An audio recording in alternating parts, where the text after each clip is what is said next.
Sometimes as a filmmaker, we're not trying to create a Hollywood blockbuster. Sometimes we're trying to experiment, test our limitation, test our gear, and see what our creativity can really do. That was the mindset behind In the Shadows. This wasn't meant to be a full narrative short. It was a concept film designed to test the boundaries of my cameras in low light conditions. At the time, I was shooting on a Canon 80D, which, as you know, doesn't have the best low light performance. But I was obsessed with horror films like Insidious, and I wanted to see how far I could push the sensor to create a dark, moody atmosphere.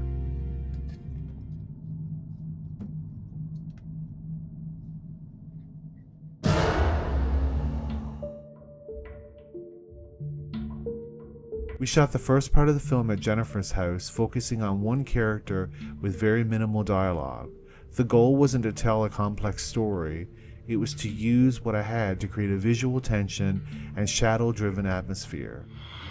Most of the scenes were shot in the basement, which we darkened by covering the windows and controlling all light sources. I used a softbox light sparsely, keeping them subtle off-angle so it wouldn't overpower the shadows. The main source of visible light was a lantern carried by the character, creating a natural motivation and moody highlights. Does that hurt? No. That's fun. Hi. That's fun.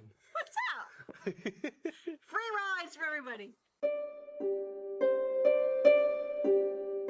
Since this was a low-budget test shoot, we kept it simple. The creature was nothing more than a mask from a Halloween store and a few basic costume pieces. The goal wasn't realism, it was to introduce some kind of threat, a presence that gave the character something to react to.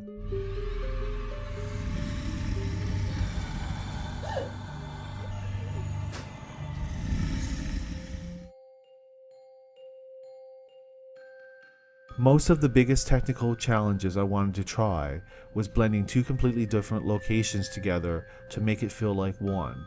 Earlier that year, I visited York Redoubt, an old fortress that had dungeon-like corridors and textures. I thought, what if we made it seem like the character discovered a secret tunnel in the basement?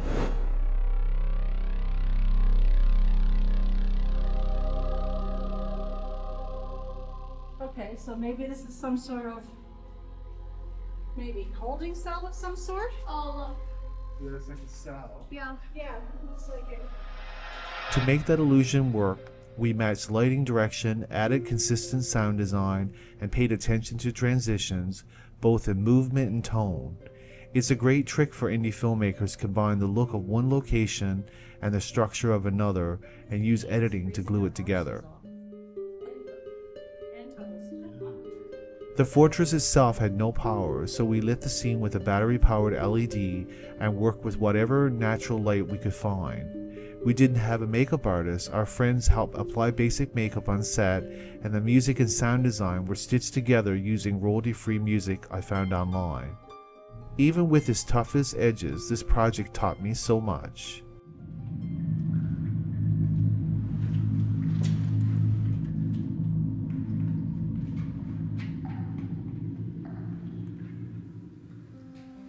If you're a filmmaker, especially starting out, I highly recommend doing your own test films. Push your gear, challenge your knowledge, and be your own toughest critic. It might not be perfect, but in the end, what you learn is what really matters. Even if you fail, you've succeeded because you tried.